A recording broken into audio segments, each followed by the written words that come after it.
Hoy vamos a comenzar con una nueva lección, la cual trata, por supuesto, siempre de la vida y ministerio de nuestro Señor Jesucristo. Para todo hay una primera vez. En esta lección vamos a estar considerando dos aspectos importantes.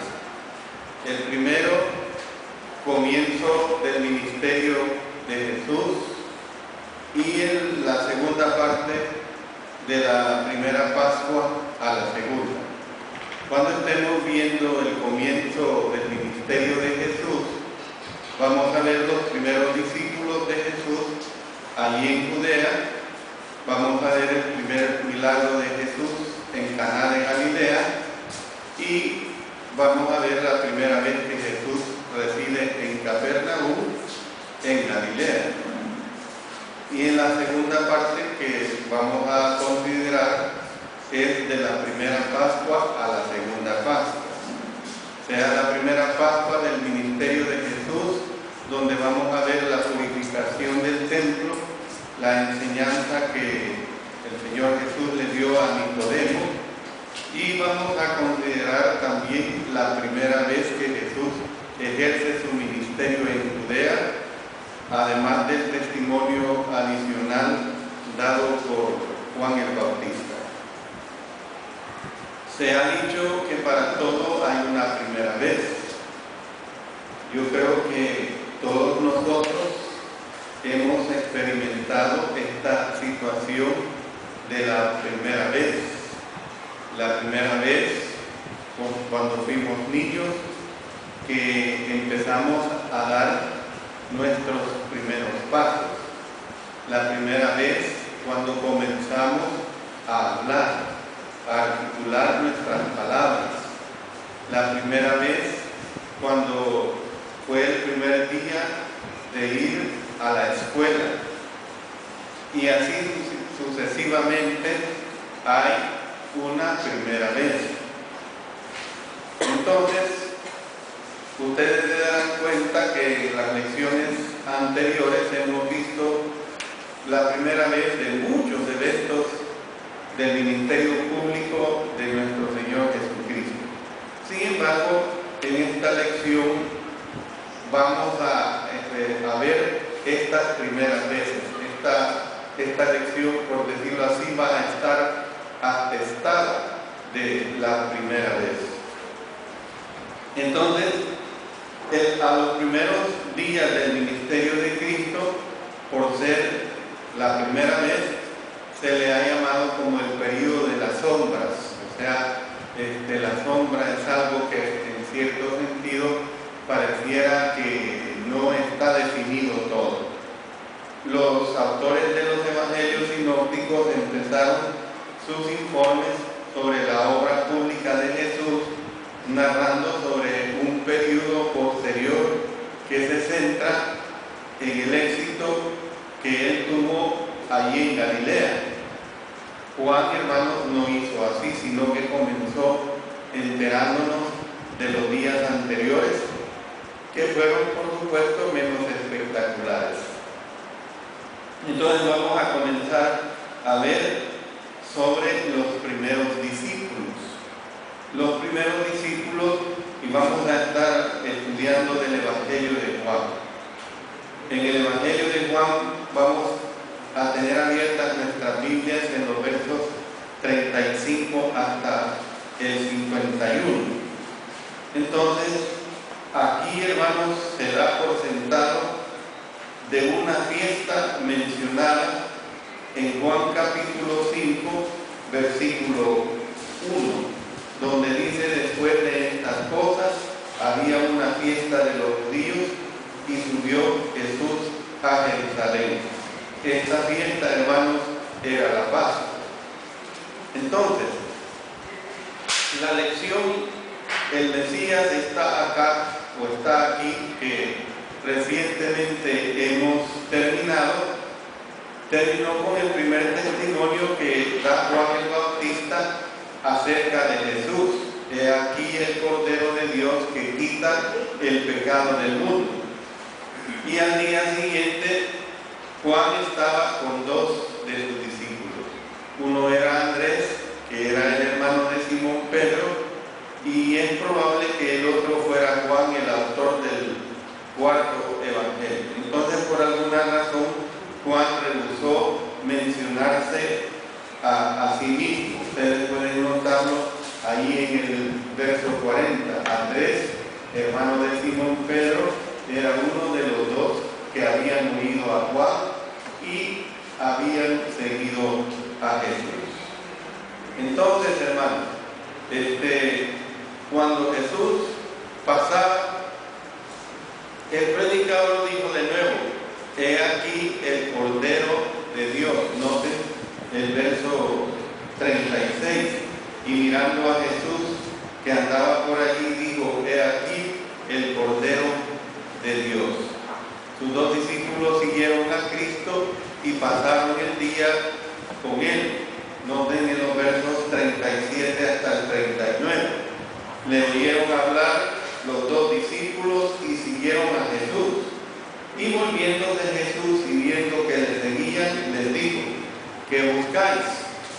Ellos le dijeron: Rabí, que traducido es maestro, ¿dónde moras? ¿Dónde moras? El texto dice que ¿qué hora es? Aquí, hermanos, podemos decir que es la hora décima, según lo dice el verso 39. Les dijo: venid y ved. Fueron y vieron dónde moraba y se quedaron con él aquel día, porque era como la hora décima. Sobre esto, hermanos, de la hora décima, quiero hablarles un poco. Si Juan estaba usando la forma judía de calcular el tiempo, esta habría sido las 4 de la tarde. ¿Por qué? Porque la hora judía se dividía en dos tiempos, se dividía en dos partes. Se contaba de las 6 de la mañana hasta las 6 de la tarde. Y se contaba de las 6 de la tarde hasta las 6 de la mañana. Entonces, si estamos hablando de la hora décima, estamos hablando de las 4 de la tarde.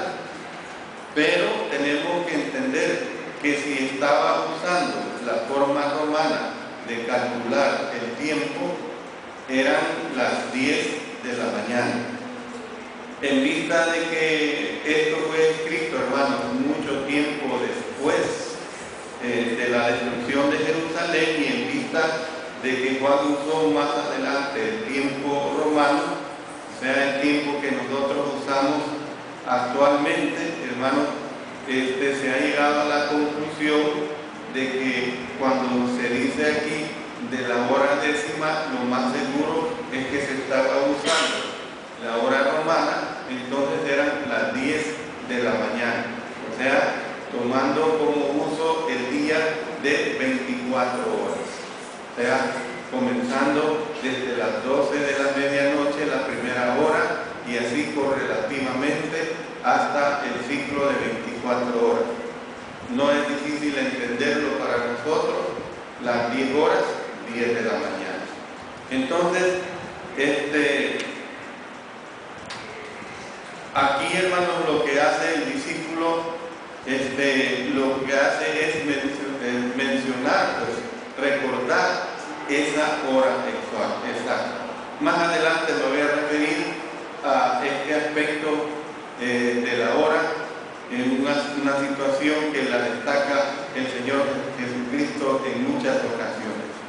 Bueno, después de varias horas con Jesús, Andrés halló a su hermano Simón y lo trajo a Cristo. Miren lo que dice los versos 42 o 40 al 42. Andrés, hermano de Simón Pedro, era uno de los dos que habían oído a Juan y habían seguido a Jesús. Halló primero a tu hermano Simón y le dijo: hemos hallado al Mesías, que traducido es el Cristo. Y mirándole Jesús dijo: tú eres Simón, hijo de Jonás, quiere decir Pedro. Entonces, uno de los dones que tenía Andrés era traer a otros a Jesús. Miren, por ejemplo, si vamos un poquito más adelante en el Evangelio de Juan, en el capítulo 6, leamos los versos 8 y 9. Uno de sus discípulos, Andrés, hermano de Simón Pedro, le dijo: aquí está un muchacho que tiene 5 panes de cebada y 2 pececillos. Mas, ¿qué es esto para tantos? ¿Ven? ¿Qué es esto para tantos? Luego vamos más adelante en el capítulo 12, en los versos 20 hasta el 22. Dice así: había ciertos griegos entre los que habían subido a adorar a la fiesta. Estos pues se acercaron a Felipe, que era de Bethsaida de Galilea, y le rogaron diciendo: Señor, quisiéramos ver a Jesús. Felipe fue y se lo dijo a Andrés. Entonces Andrés y Felipe se lo dijeron a Jesús. ¿Ven? Se destaca esta situación de que uno de los dones de Andrés era traer a otros a Jesús. Son dignas de notarse también, hermanos, las palabras que dijo Andrés a Simón. Miren lo que dice en el verso 41. Este halló primero a su hermano Simón y le dijo: hemos hallado al Mesías, que traducido es el Cristo. Hemos hallado al Mesías. Los primeros discípulos de Jesús reconocieron a Él por lo que Él era, por lo que Él hacía. Miren más adelante en el verso 49. Respondió Natanael y le dijo: Rabí, tú eres el Hijo de Dios, tú eres el Rey de Israel. ¿Ven? Entonces, cuando Jesús conoció a Simón, le dijo que se llamaría Cefas, o sea, Pedro. El primer nombre es en el idioma arameo y el segundo nombre es en el idioma griego. Estos dos nombres, hermanos, los dos significan roca. Y Jesús vio, hermanos, las posibilidades de este hombre, así como se ve el potencial de todos nosotros, a través del trabajo que cada uno de nosotros desarrollamos, podemos ver ese potencial. Pues Jesús vio las posibilidades de este hombre, un potencial que, por supuesto, en el desarrollo de este estudio de la vida y ministerio de Cristo, va a llegar un momento que vamos a estar sacando ese potencial de Simón Pedro.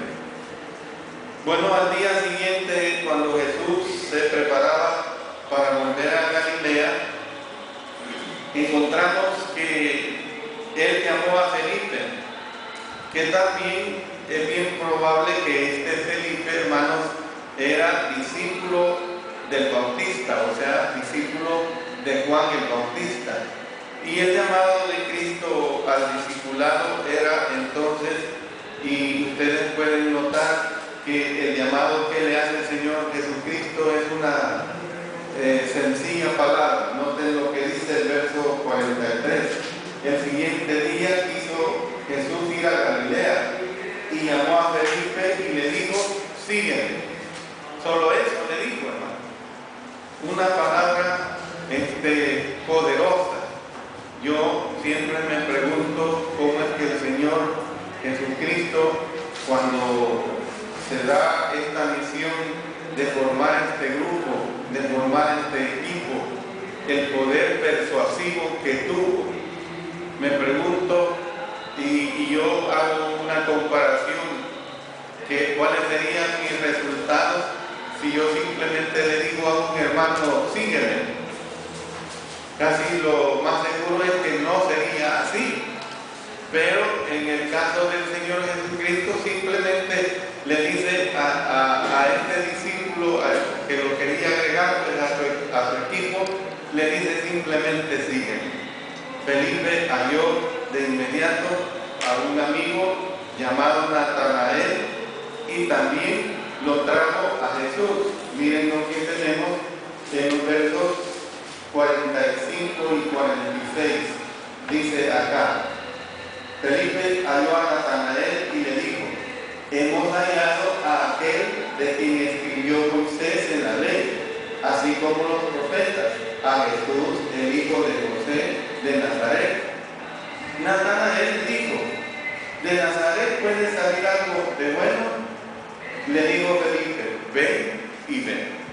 Otra vez, imagínense, en el caso de Felipe, está usando palabras también muy persuasivas. Ven y ve. O sea, le está diciendo: ven y comprueba. Ven y date cuenta. Eso es lo que le está diciendo que tenía que comprobar. Cristo, hermanos, dejó boquiabierto a Natanael al revelarle detalles de su carácter y de su vida. Note en los versos 47 hasta el 49. Cuando Jesús vio a Natanael que se le acercaba, dijo de él: he aquí un verdadero israelita en quien no hay engaño. Le dijo Natanael: ¿de dónde te conoces? Respondió Jesús y le dijo: antes que Felipe te llamara, cuando estabas debajo de la higuera, te vi. Respondió Natanael y le dijo: Rabí, tú eres el Hijo de Dios, tú eres el Rey de Israel. Hermoso es la situación que se presenta acá. Fíjense que Jesús en el verso 50, miren lo que dice: respondió Jesús y le dijo: porque te vi debajo de la higuera, ¿crees? Cosas mayores que estas verás. Cosas mayores que estas verás. No tenemos, hermanos, certeza acerca de quién era Natanael, pero se cree que pudo haber sido el mismo Bartolomé, uno de los 12 apóstoles de Jesús.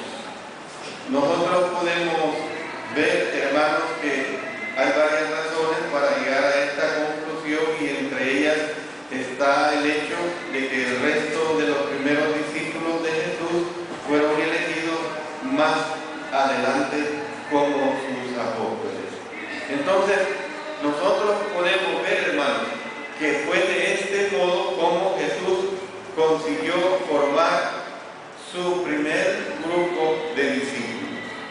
Fue de este modo como se forma este primer grupo de discípulos, algo verdaderamente muy especial. La palabra del idioma griego, hermanos, que se traduce por discípulo, significa básicamente aprendiz. Cuando ustedes lean la palabra discípulo, lo que está diciendo que son aprendices, y eso precisamente fueron estos 12 discípulos que escogió el Señor. Fueron aprendices, o sea, aprendices de la palabra de nuestro Señor. Se refería pues a alguien que seguía a otro con el fin de aprender de él. En este caso, aquí esta palabra se está refiriendo, la palabra discípulo se está refiriendo a que ellos iban a aprender de Jesús. Jesús desearía, en cierto modo, hermanos, que todo el tiempo nosotros fuéramos sus discípulos. O sea, Dios o el Señor Jesucristo desea que todo el tiempo seamos aprendices. ¿Aprendices de qué? De su palabra. Eso es lo que quiere nuestro Señor. Entonces, ustedes pueden ahora ir comprendiendo por qué esta lección se llama Para todo hay una primera vez, las primeras veces que se dan. Y ahora, hermanos, veamos otra primera vez. ¿Cuál fue otra primera vez que se dio? Bueno, el primer milagro que hizo Jesús y sus discípulos se dirigieron al norte, o sea, a la región de Galilea. al tercer día llegaron a Caná de Galilea, una aldea que no estaba muy lejos de Nazaret. Caná estaba a unos 6 kilómetros de Nazaret, estaba relativamente muy cerca. ¿Ves? Y que era el pueblo natal de Natanael. Fíjense, si vamos al Evangelio de Juan, aquí mismo, en el capítulo 21 y el verso 2, ahí se da esta manifestación. Estaban juntos Simón Pedro, Tomás llamado el Dismo, Natanael, el de Caná de Galilea, los hijos de Zebedeo y otros dos de sus discípulos. Entonces, habían llegado para asistir a unas bodas. Las bodas, la forma como se celebraban en este tiempo, eran algo especial. Eran fiestas, se cree, no lo dice acá, en el caso de esta fiesta no lo dice, pero según las investigaciones y el costumbrismo judío, las bodas judías duraban 7 días de celebración. Y dice aquí que al tercer día se hicieron unas bodas en Caná de Galilea y estaba allí la madre de Jesús. Y fueron también invitados a las bodas Jesús y sus discípulos. O sea, fíjense bien, está la madre, va Jesús y también van los 12 discípulos que él había escogido. Entonces, vemos así cómo Jesús se identificó con aquellos que vino a salvar. Realmente el interés primordial de nuestro Señor Jesús era asistir a la boda simplemente por una situación social. Pues yo no lo creo así. En el interior de nuestro Señor Jesús había un propósito y aquí nosotros lo podemos notar en el desarrollo de este episodio de su vida. Estaba presente su madre y los eventos posteriores nos indican que a lo mejor ella estaba ayudando a servir el banquete de bodas. Miren lo que dicen los versos 3 y 5. Y faltando el vino, la madre de Jesús le dijo: no tienen vino. Miren qué cosa, no tienen vino. Su madre dijo a los que servían: haced todo lo que os dijere. Tal vez María era un pariente o una gran amiga de los que se estaban contrayendo matrimonio. Podría darse esta situación. Bueno, estábanse ahí en medio de la celebración, cuando se les acaba, por decirlo así, los refrescos. Se les acaba la bebida tradicional de la boda. Era algo esencial. Tal vez habían llegado a lo mejor más personas de las que esperaban. Por eso decía anteriormente, las bodas judías eran algo apoteósicas. Las bodas judías duraban días. Entonces, cual haya sido la razón, hermanos, era una situación que se podía tornar embarazosa. Y es que así es. Si usted celebra una fiesta, vamos a poner que no son 7 días, que es una fiesta de toda una mañana, toda una tarde, buena parte de la noche o buena parte de todo el día. Y usted tiene sus invitados y de repente usted no tiene bebida, no tiene darles que comer y ahí están los invitados. Entonces, ¿qué es lo que sucede? Para usted la situación es una situación penosa, es una situación embarazosa.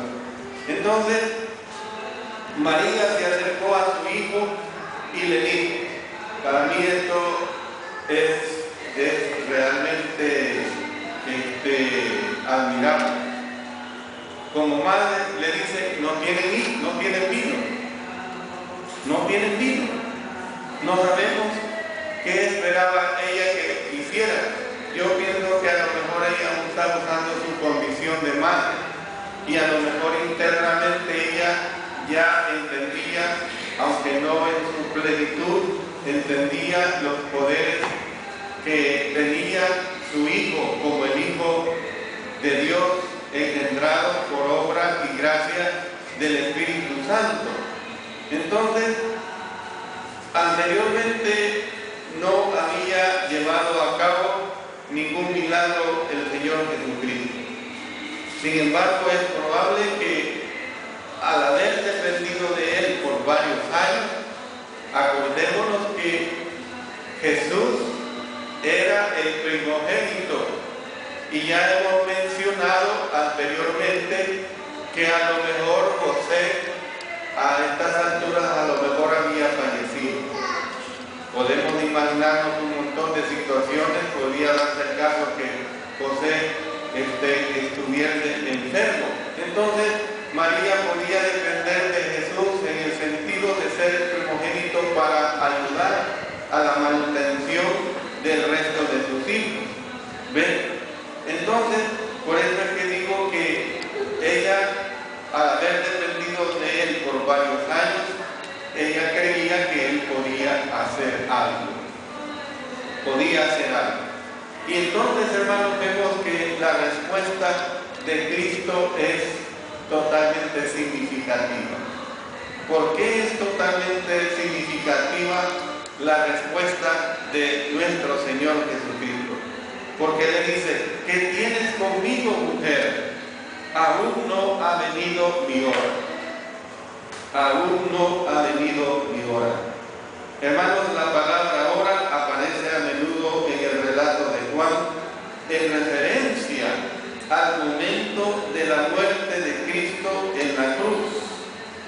Entonces Jesús sabía que los milagros captarían la atención de sus enemigos y podían apresurar su muerte.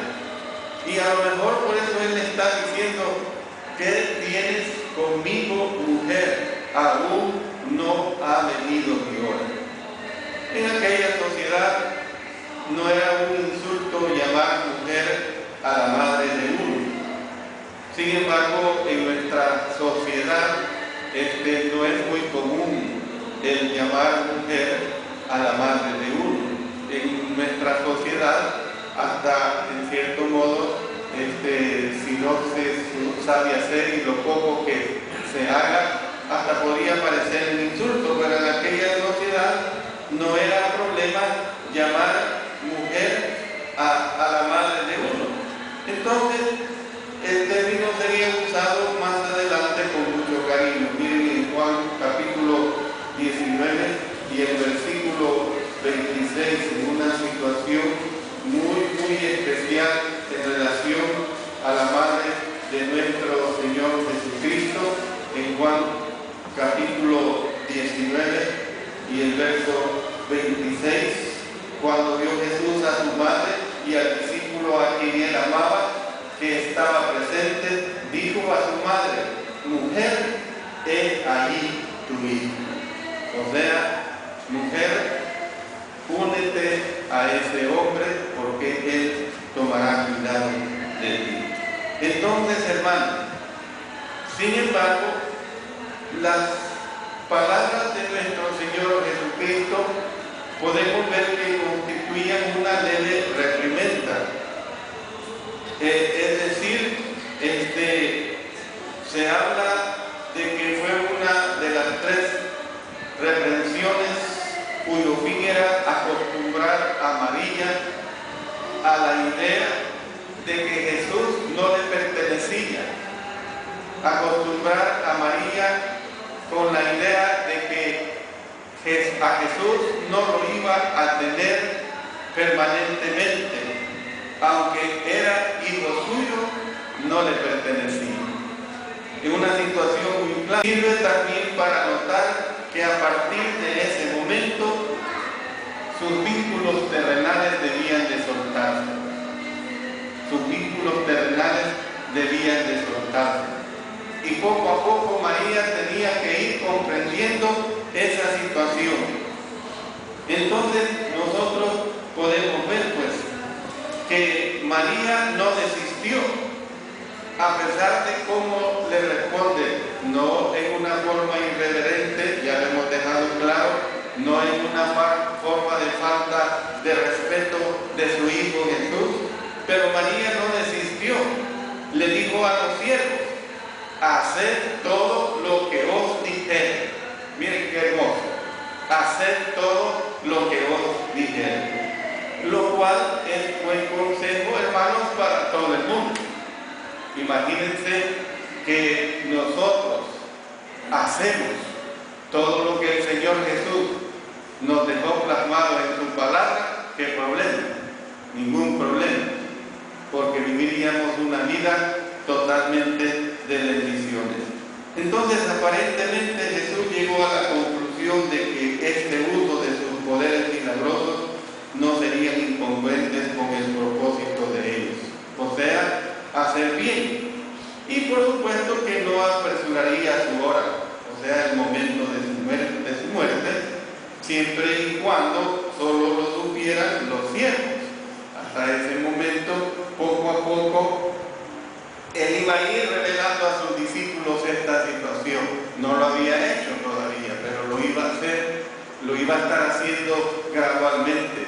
Su madre María lo iba a ir entendiendo también gradualmente. Después, él llevó a cabo el muy conocido milagro de convertir el agua en vino. Y convirtió esta agua en vino. Se dice que fue un vino de primera calidad, lo mejor de lo mejor. Hermanos, nosotros quizás no entendamos esto, porque nuestra cultura, nuestras costumbres no son de tomar vino. No es nuestra idiosincrasia, no se da esta situación. Para nosotros es difícil entender esta situación. Ha habido, hermanos, una encendida polémica, por decirlo así, sobre si este suceso nos prueba que Jesús estaba de acuerdo con el consumo de bebidas alcohólicas. Bueno, hay quienes piensan, hay un bando que piensa y recalca la controversia de la palabra vino. Y el comentario que se recoge en el versículo 10. Ahí en ese versículo 10 dice: todo hombre sirve primero el buen vino, y cuando ya han bebido mucho, entonces el inferior, mas tú has reservado el buen vino hasta ahora. Hay otros que piensan o hacen notar que Jesús hizo entre 120 a 180 galones de vino. Fíjense bien que eran 6 tinajas que servían para almacenar agua para los lavados ceremoniales. Vamos a Marcos en el capítulo 7 y el versículo 3. Marcos capítulo 7, verso 3. Porque los fariseos y todos los judíos, aferrándose a la tradición de los ancianos, si muchas veces no se lavan las manos, no comen. O sea, está hablando de esos lavados ceremoniales. ¿Ven? Y el texto griego hace notar que en cada una cabían 2 o 3. Se llama esa medida en el idioma griego metretai, y que fueron llenadas hasta arriba. O sea, en términos de hoy en día, esto, hermanos, equivaldría a 20 o 30 galones. O sea, entre 75 a 115 litros en cada tinaja. Era mucho vino, hermanos. Era mucho vino. Entonces, si el vino tenía un nivel significativo de alcohol, eso no lo describe aquí esta situación. A veces se hace notar que la bebida corriente de la tierra consistía en una parte de vino por 6 partes de agua. Pero este vino, como lo la misma escritura nos lo revela, fue un vino de primera calidad. Y es evidente pues que el Señor Jesús no iba a estar instando a la ebriedad, que precisamente es censurada en toda la Biblia. Sin embargo, hermanos, por supuesto que este no es el pasaje para resolver esta cuestión acerca del alcoholismo. Las palabras tan a menudo citadas en este versículo 10 serían verdaderas o hayan tenido el vino contenido alcohólico o no. No ese es el punto de esto. La gente cuando discute esta situación de este milagro no le pone cuidado al milagro en sí, sino que más le pone cuidado a la situación de que aquel vino tenía alcohol. Entonces, nosotros podemos ver, hermanos, que la palabra griega que se traduce por vino es la palabra general para referirse al vino y que se usaba en el Antiguo Testamento para referirse al jugo que todavía estaba en la uva. Miren, por ejemplo, vamos a Isaías capítulo 65. Isaías capítulo 65 y el verso 8. Dice acá: así ha dicho Jehová, como si alguno hallase mosto en un racimo, o sea, mosto, jugo, vino, y dijese, no lo desperdicies, porque bendición hay en él. Así haré yo por mis siervos, que no lo destruiré todo. ¿Se dan cuenta, hermano? Porque bendición hay en él. O sea, para ellos no había ese concepto muchas veces que ensucia esta situación de este milagro que se dio ahí. Tal disputa, hermanos, pasa por alto el punto del pasaje y de una forma callada, podemos decir que casi inadvertida, en una recóndita y minúscula aldea como lo era allí en Caná de Galilea, Jesús, hermanos, había comenzado a flexionar, por decirlo así, sus músculos espirituales. ¿Por qué, hermanos? Porque había llevado a cabo su primer milagro. Había llevado a cabo su primer milagro. Por eso, tenemos que entender, pues, para todo hay una primera vez. Hoy día usamos la palabra milagro, quizás muy a la ligera, para referirnos a cualquier cosa que sea extraordinaria. La Biblia, en cambio, usa la palabra en un sentido especial. ¿Por qué digo que en un sentido especial? Porque la U usa la palabra milagro para referirse a un acto sobrenatural. Ese es el sentir que le da más la Sagrada Escritura. Jesús, hermano, ciertamente había hecho mucho que se consideraba extraordinario durante su ministerio, durante sus primeros 30 años de vida. Pero esta era la primera vez, por decirlo así, que usaba sus poderes sobrenaturales. Lo va a usar más adelante, conforme vayamos desenvolviéndonos en la vida posterior del Señor Jesucristo. Pero es aquí donde destaca inicialmente esos poderes sobrenaturales. Entonces, debido a que vivimos en el mundo natural, para nosotros lo natural es lo que vemos, para nosotros es lo que palpamos.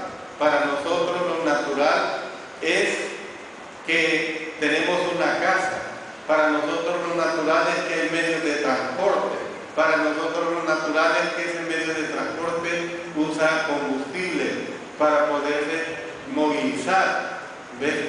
Eso es lo natural. Entonces, debido a que nosotros vivimos en el mundo natural, para poder explicar lo sobrenatural, y es por fe que nosotros recibimos lo que la Biblia dice sobre este tema, sobre el tema de lo sobrenatural. Entonces, hermanos, Juan pasó por alto la trascendencia del evento. Usó su palabra favorita para referirse a los milagros, que era la palabra señal. La palabra señal. Lo que Jesús había hecho, hermanos, era señal de que Él realmente venía de Dios. Era una señal de que Él realmente venía de Dios. Y Juan hizo notar que Cristo manifestó su gloria. Miren lo que dice el verso 11. Este principio de señales hizo Jesús en Caná de Galilea y manifestó su gloria. Y sus discípulos creyeron en Él.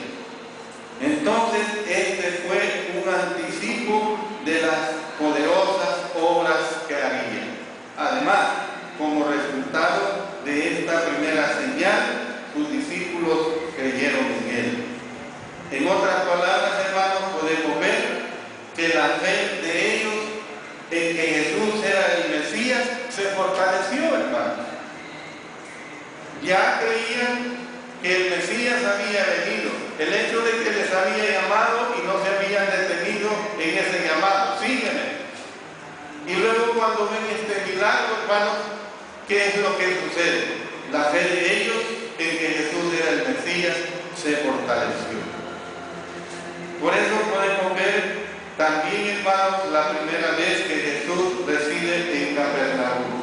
Miren allí en el verso 12. Después de esto, descendieron a Capernaum, él, su madre, sus hermanos y sus discípulos, y estuvieron ahí no muchos días. De Caná Jesús viajó al norte y al este, y después de esto descendieron a Capernaum, él, su madre, sus hermanos y sus discípulos, y estuvieron ahí, dice, no muchos días. Se habla, hermanos, de que Capernaum era un activo centro comercial. Como, miren, no lo voy a llevar a San Salvador, quedémonos acá en Quezaltepeque. Quezaltepeque es una ciudad de mucho auge comercial. A mí me gusta ver la vida de los pueblos, de las ciudades, y a mí me gusta ir en los días de tráfico comercial aquí en la ciudad de Quezaltepeque. Hay mucho movimiento. Pues así era Capernaum, hermano.